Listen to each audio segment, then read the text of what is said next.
Pozdrav svima, javljamo se iz ordinacije Lolin iz Novog Sada. Upravo završavam jedan interesantan slučaj protetski, pa smo hteli pokažemo i vama kako to izgleda. Naša draga pacijentkinja Jovana došla je pre 6 meseci kod nas u ordinaciju. Uradili smo jedan rentgen snimak, kontrolu, konsultacije i videli smo da kod nje najbolje da se ugrade u gornju vilicu 6 implantata, u donju 4 implantata.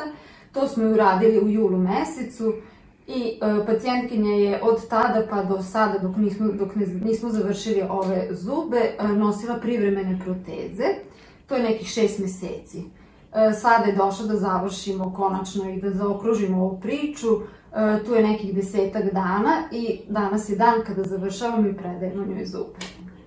Pacijentkinja, kod nje, pošto smo ugradili gore 6 implantata i dole 4, za ovu završnu fazu smo se odlučili da uradimo metalokeramičke mostove u gornjoj vilici i u donjoj koji su na šrafljenje. Oni se neće skidati.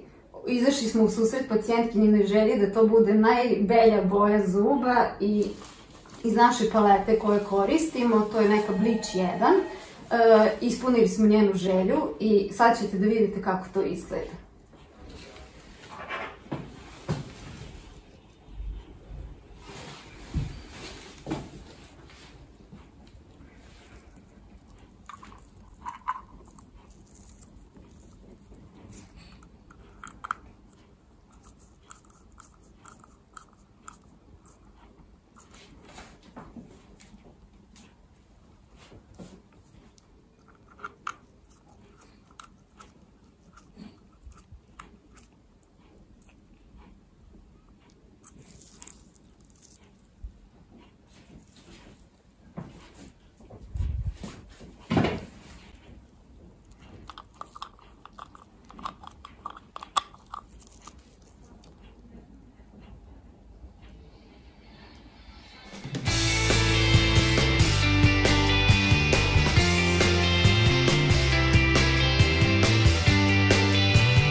Ovaj osmeh govori 1000 reči.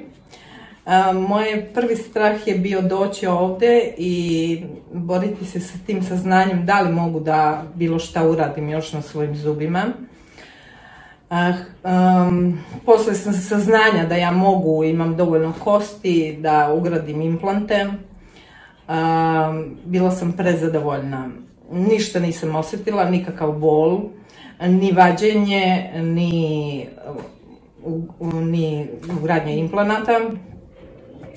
Zaista ništa ne osetite, ništa ne boli.